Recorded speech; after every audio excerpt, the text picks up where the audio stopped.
ভয় পেয়ে যায় রোবট এমন করে চিল্লালো কেন। আসলে সে চেকে দেখে চিনতে পারেনি, কারণ ওই দিন তার হেলমেট পরা ছিল। তবে চে কিমকে দেখে চিনতে পারছে, এজন্যই তো সে চিল্লিয়ে উঠছে। কিম লিনকে কল করে রোবটের চিল্লানোর কথা বললে লিন মিথ্যা বলে দেয়, বলে ওই রোবটটা খুবই ফ্রেন্ডলি, এজন্য তোমার সাথে মজা করছে। এটাতে কিমও বিশ্বাস করে নেয়। এরপর কিম রোবটটিকে নিয়ে তার কেমন বুদ্ধি এটা টেস্ট করতে যায়। ওদিকে অফিসে বসে লিন এবং তার টিমেরা ওই টেস্টগুলো কিভাবে করতে হবে সবকিছু চেকে বুঝিয়ে দেয়। চে এর কানে হেডফোন ছিল, এজন্য চে শুনে শুনে সবকিছুতে পাস করতে থাকে। এরপর কিম একটা বক্স রেখে বলে এই বক্সের ভিতর কয়টা ডিম আছে, তুমি যদি এই ম্যাথটা সলভ করতে পারো তাহলে বক্সের ভিতর কয়টা ডিম আছে এটা দেখতে পারবে।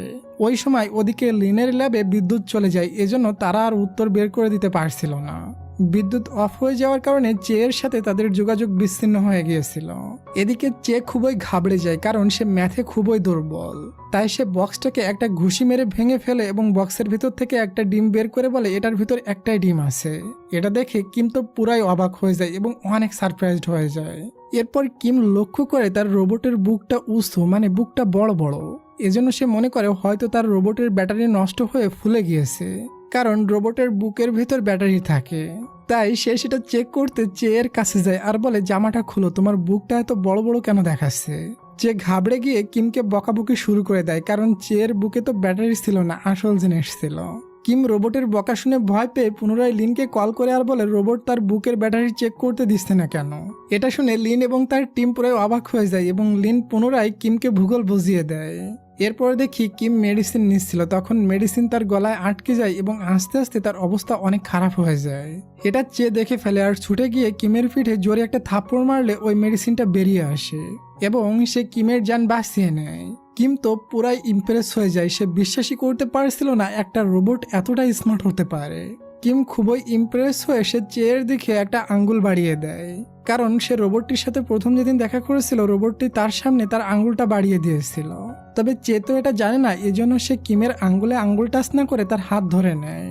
এখানে আমরা একটা আজব জিনিস লক্ষ্য করি যে তাকে টাচ করার পরও কিমের কোনো ক্ষতি হয়নি, অর্থাৎ তার অ্যালার্জি বেড়ে যায়নি।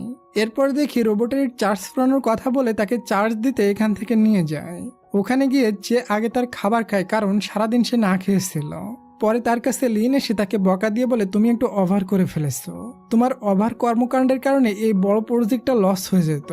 এটাতে চেয়ের মনটা অনেক খারাপ হয়ে যায়, কারণ সে তো কিমকে ইমপ্রেস করতে গিয়ে অনেক কষ্ট করেছে। আসলে এই ছোট ছোট জিনিস নিয়ে ভুল বুঝাবুঝির কারণে লিন আর চেয়ের ব্রেকআপ হয়ে গিয়েছিল। তবে টিমের সবাই চেয়ের প্রতি অনেক খুশি ছিল, কারণ চে সবকিছু সুন্দরভাবে ম্যানেজ করেছে। চে রাগ করে চলে যায় আর বলে রোবটের চেহারা চেঞ্জ করে দিও, আমার চেহারার সাথে যেন মিল না থাকে। লিন বলে হ্যাঁ হ্যাঁ ঠিক আছে, চেঞ্জ করে দিব। এরপর চে তার ভাবির সাথে গিয়ে ডিনার করে। তখন তার ভাবি বলে তোমার জামা ওয়াশ করার সময় আমি তোমার জামার ভিতর একটা লকেট পেয়েছি।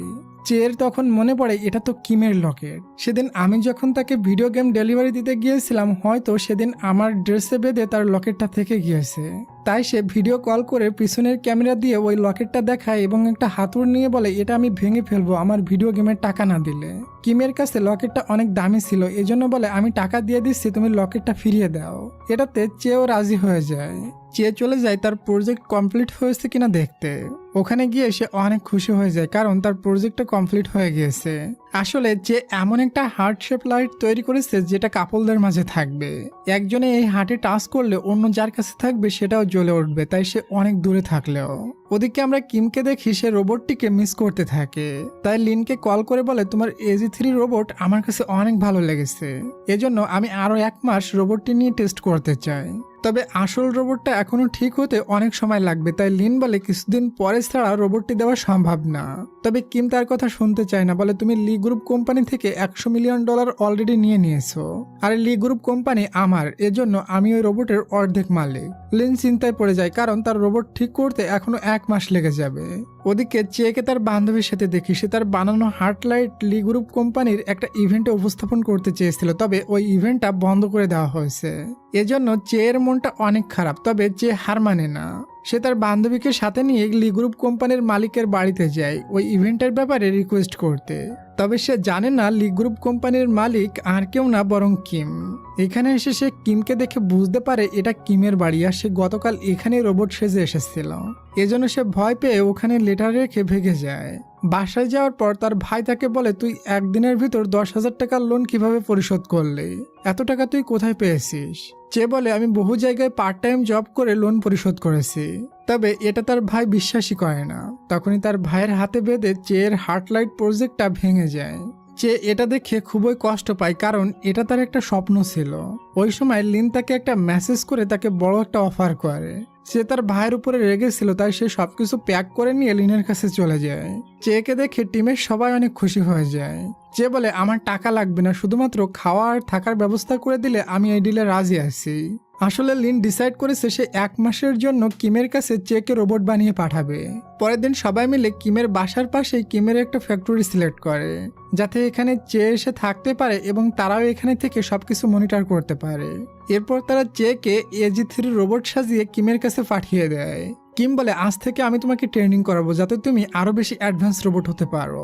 তোমার ভিতর আলাদা একটা ফোল্ডার বানাও, যেটার ভিতর আমার আর তোমার পার্সোনাল কথা হবে সেগুলো থাকবে, আর ফোল্ডারের পাসওয়ার্ডটাও স্যান্ডবেস। চে বলে, ওকে ঠিক আছে মাস্টার।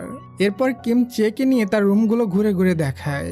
রুমের ভিতরে বহু ছোট ছোট রোবট ছিল আর বহু মেশিনারিজ। এখানে একটা আজীব জিনিস দেখে চে বলে, এটা কি? কিম বলে, এটা একটা ডিসপ্লে, এখানে আমার বাবা মায়ের ফটো আছে। চে এখানে কিমের মায়ের গলায় ওই লকেটটি দেখে শকড হয়ে যায় আর বুঝতে পারে এজন্য কিমের কাছে এই লকেটটি খুবই দামি। কিম ঘুরে ঘুরে সবকিছু দেখাচ্ছিল, এর ভেতর চেয়ের পেটে গড়বড় শুরু হয়ে যায়। আসলে সে ফাস্ট ফুড খেয়েছিল, এজন্য তার পেট খারাপ করেছে। কিমের সামনে সে ছটপট করতে থাকে, কারণ সে বাথরুমে যেতে পারবে না, কারণ কিম তো জানে সে একটা রোবট, আর রোবটের তো বাথরুমের প্রয়োজন হয় না। মানে কি একটা অবস্থা। ওদিকে টিমের সবাই এটা দেখে চিন্তায় পড়ে যায়। সে যাই তাই করে কিমকে সাইডে পাঠিয়ে দিয়ে ওয়াশরুমে চলে যায়। কিম ওয়াশরুমে হুড়ুম দাঁড়াম আওয়াজ শুনে ভয় পেয়ে যায় এবং ভাবতে থাকে বাথরুমে চোর ঢুকেছে। বাথরুম খুলে দেখে যে বাথরুম সাফ করছে, সাথে কিমের সব থেকে এক্সপেন্সিভ পারফিউম নিয়ে ওয়াশরুমে স্প্রে করছে, কারণ চে তার বাথরুম সেরেছে এবং সেই গন্ধ যাতে কিমের নাকে না যায় এজন্য। কিম বলে, তুমি জানো এই পারফিউমের দাম কত $1,000? চে মনে মনে বলে, আরে রাখো তোমার ডলার, এখানে এমন গন্ধ করে দিয়েছিলাম যেটা তোমার নাকে গেলে তুমি বেহুশ হয়ে যাইতে। তখনই কিমের সাবানের উপরে পা পড়ে এবং সে পড়ে যাচ্ছিল। সে ছুটে এসে তাকে বাঁচাতে যায়, তবে দেখি সে কিমকে না বরং পারফিউমটাকে বাঁচিয়েছে আর কিম নিচে পড়ে গিয়েছে। যে পারফিউমের বোতলটা ধরে কিমের উপরে গিয়ে পড়ে। এখানে পুরো একটা রোমান্টিক সিন ক্রিয়েট হয়ে যায়। অফিস থেকে লিন বারবার চেকে উঠতে বলে, কারণ চেয়ের বডিতে তো স্টিলের ফেক রোবট বডি লাগানো ছিল, যার কারণে কিমের হাড্ডি দমড়ে মুচকে যায়। ডক্টর তো কিমকে দেখে বলে, টাটা বাই বাই। এরপর কিমকে একটা ইলেকট্রিক চেয়ারের উপরে বসানো দেখি। যাই হোক, এর পরের সিনে দেখি কিম আর চে অনেক ফান করে হাসাহাসি করেছিল। কিম ইমোশনাল হয়ে চেয়ের মাথায় হাত বুলিয়ে দেয়, বলে, তোমার মাস্টারের অবস্থা যদি কখনো আজীব হয়ে যায়, তুমি ওই রুমে গিয়ে একটা ইনজেকশন নিয়ে এসে আমাকে লাগিয়ে দিও, তাহলে আমি ঠিক হয়ে যাব। চে মনে মনে বলে, এই ছেলেটা পাগলের মতো কথা বলছে, তবে আমরা জানি কিমের কি ভয়ানক রোগ আছে, এটা তো চে জানে না। এরপর দেখি কিম ফ্রিজ থেকে দামি দামি খাবার ফেলে দিচ্ছিল, 2-5 দিন পর ওগুলোর ডেট এক্সপায়ার হয়ে যাবে এজন্য। এটা দেখে চে আর তার পুরা টিম বলে, এই দামি খাবার আমরা জীবনেও কিনে খেতে পারবো কিনা জানি না, আর এই শালা এটা ফেলে দিচ্ছে। পরে কিম কিচেনে গিয়ে অস্থির একটা ডিশ রেডি করে, আর সেটা দেখে চের তো গাল দিয়ে লালা বের হতে থাকে। কিম খাওয়ার সময় চেকে বলে, যাও ওই দেখো তোমার সিনিয়র রোবট ঝাড়ু দিচ্ছে, তুমিও তাকে হেল্প করো। মানে বুঝো তাহলে, ওই ঝাড়ু দেওয়া রোবটটিকে চের সিনিয়র রোবট বানায় রাখছে। চে রাগ করে ঝাড়ু দিতে গেলে কিমের এত বছর ধরে বানানো প্যাজেলগুলো তছনছ করে ফেলে। কিম এটা দেখে প্রচন্ড রেগে চিল্লিয়ে ওঠে। এটা দেখে চের টিমরা বলে, বাঁচতে চাইলে ব্যাটারি লো হওয়ার বাহানা করো, না হয় তুমি শেষ। সে সেটাই করে, সে শাটডাউন হয়ে যাওয়ার বাহানা করে। এরপর কিম সোজা লিনের সাথে গিয়ে দেখা করে আর বলে, তোমার রোবট ঠিকভাবে কাজ করে না এবং আমার কথাই শুনে না। কিম বলে, রোবটের বয়স কম তো, বড় হলে ঠিক হয়ে যাবে। এই সুযোগে দেখি চে আর তার টিম মেম্বাররা কিমের বাসায় ঢুকে ওই ফ্রিজ থেকে বাদ দেওয়া খাবারগুলো তুলে নিয়ে যাচ্ছে। পরে তারা ওগুলো তাদের রুমে নিয়ে যায় এবং রান্না করে সবাই মজা মেরে খায়। পরের দিন আমরা দেখি কিম তার লয়ারের সাথে মিটিং করছিল, আর কিমের